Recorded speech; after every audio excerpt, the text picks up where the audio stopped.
Hey guys, welcome to Landing America. Today I decided to have a solo episode. It's just me, myself, and I. I decided to answer some of your questions. So, without further ado, let's get to it.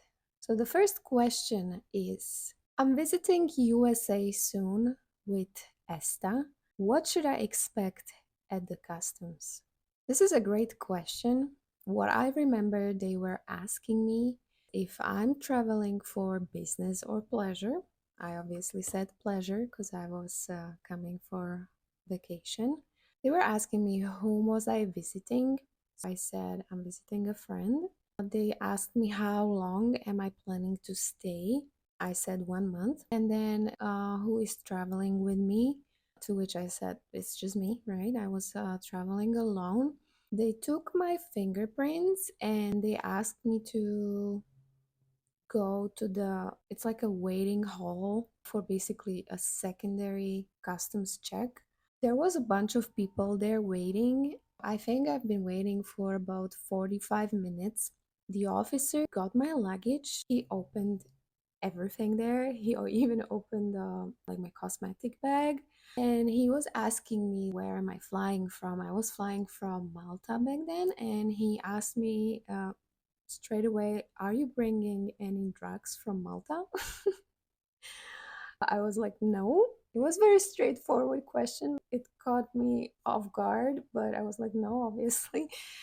And I was thinking, is Malta considered like a drug island or something? Like I didn't know what's happening. And then he's been asking me who am I staying with. I am going to stay at my friend's place. He was asking me how well do I know that person. I said it's a friend from college. I know him for a while now.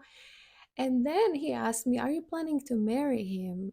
And again, I was like, "What is going on? Like, I'm just visiting a friend. Why are you asking me these weird ass questions?"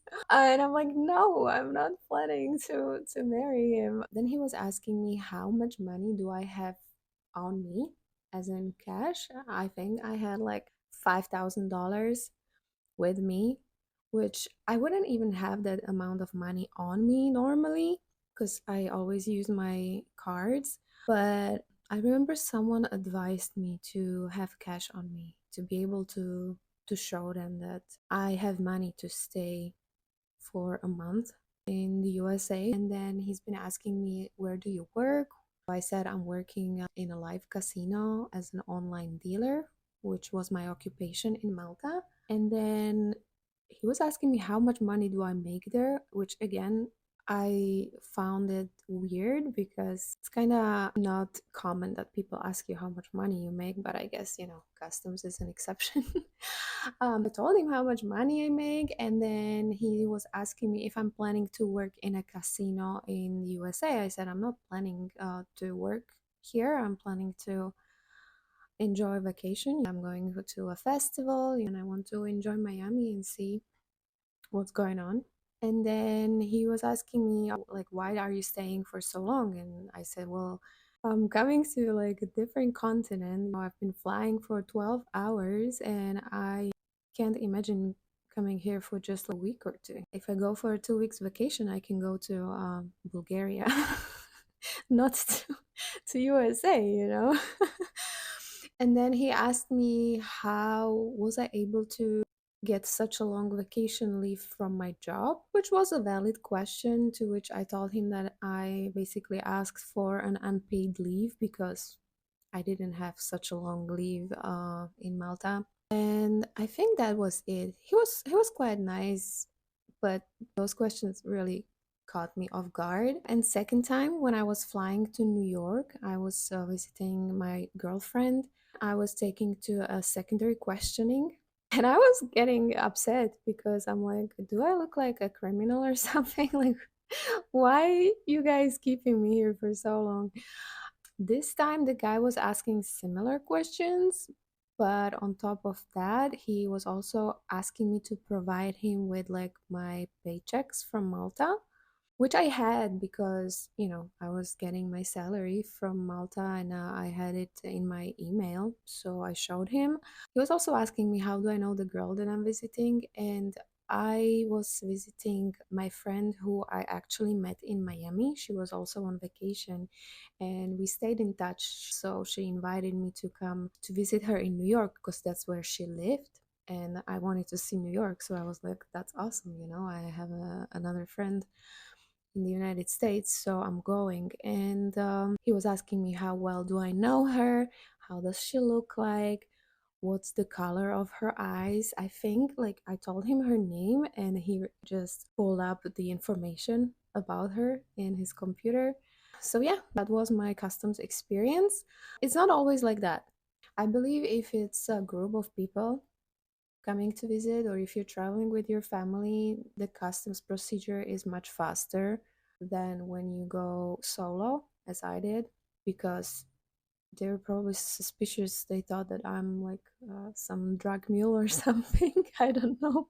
He was probably suspicious that a girl from Slovakia has enough money to stay in the United States for a month, I guess. I don't know. So anyway, yeah, they can ask you all kinds of questions, but I believe they're trying to be fast and efficient because usually international flights have so many passengers and you have to stand in a long line to get through them. So they're usually trying to be fast. Next question. Give us more funny stories. Um,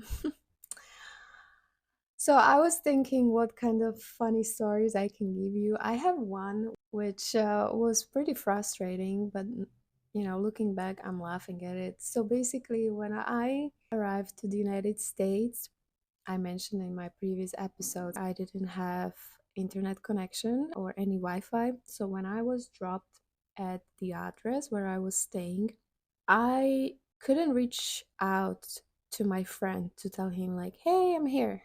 I just found the building where he lived, but what I didn't know is that it was a gated building. You had to put a code for the gate to enter. He didn't give me the code for the gate. I mean, he was a guy, so I guess that explains it. I was like hoping somebody is going to, go inside and let me in, but it was like 11 p.m. and there was nobody on the streets. I was actually getting a little bit scared because I was alone, a young girl, on the streets of Miami Beach with my two suitcases and nobody was around me. So I was just like pacing on that street and there was like really tall bushes. I mean, like maybe 3 meters tall, thick bushes. And I saw like a really small hole in those bushes.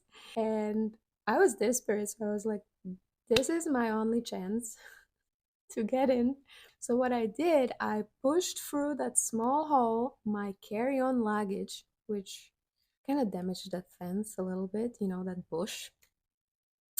And so the hole became a little bigger. So then what I did, I pushed my big checked in luggage through that hole too, which created a bigger hole. And then I pushed myself through that hole. I sort of did like a flip like on my hands and on my head and, and I got in. I went to his doorstep and I knocked and he opened. He's like, "Oh, hi, you're here. How did you get in? Did you have a gate code?" And I'm like, "Dude," picking up the leaves out of my head. So yeah, you know, if you're visiting a friend, make sure you have all the contact information and anything regarding the address. A lot of places here have gates with the codes, so be prepared for that. The last question I want to answer today is, how do I feel about hurricanes? Hmm. How do I feel about hurricanes? Luckily, thank God, I haven't experienced a hurricane yet. The last big hurricane here was in 2017, which was Hurricane Irma, which damaged and destroyed whole Miami Beach. I came here in 2018. Since then, every year, obviously, the hurricane season starts. It starts around June, ends around November. And that's the period of the year when everyone is on high alert about possibility of a hurricane coming. Usually people know about every hurricane that's coming beforehand, maybe like 2 weeks or 1 week before. And it causes kind of hysteria because people go to the stores and they start buying canned food and candles and flashlights, and you can't buy any toilet paper in that time because everyone is just freaking out that because what happens is it's a strong wind with a lot of rain and a lot of floods, so you can get floods that are like 6 feet tall. The electricity is gone, and it can be like that for a few days up to a few weeks. Once you cannot go out of your house and you have no electricity, it's not ideal. So everyone starts freaking out. I honestly don't know what I would do.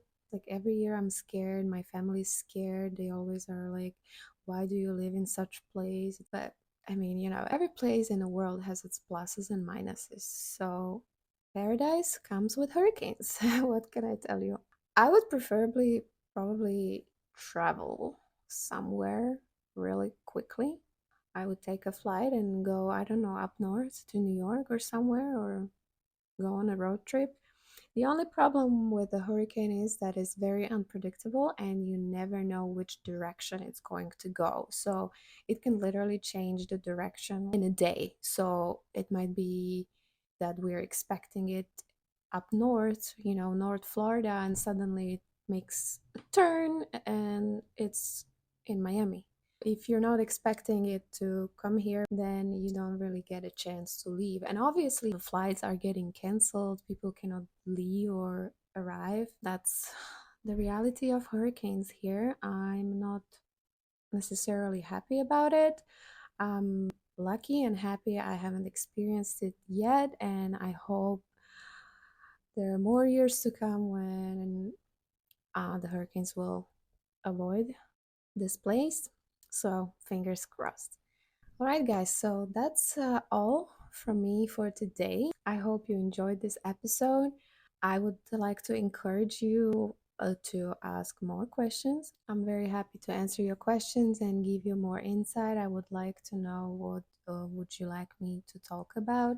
I recently started a YouTube channel, which was a big challenge for me, but I decided to overcome this challenge and embrace everything that comes with it. You're all welcome to subscribe to my channel. If you haven't yet, follow my Instagram and TikTok and Facebook page. I'm basically everywhere by now. I really appreciate your support and great things are coming.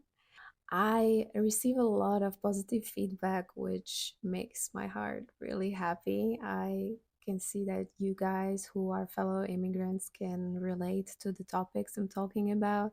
And a lot of people who are dreaming about visiting America are very interested in these topics. So it makes me happy I can help. And you guys are helping me as well with all your support. So feel free to give a like. If you're listening through Apple Podcasts, please give me a review. It's not gonna cost you anything. It's gonna take a few seconds, but it's going to help me a lot. Thank you so much. See you next time. Bye.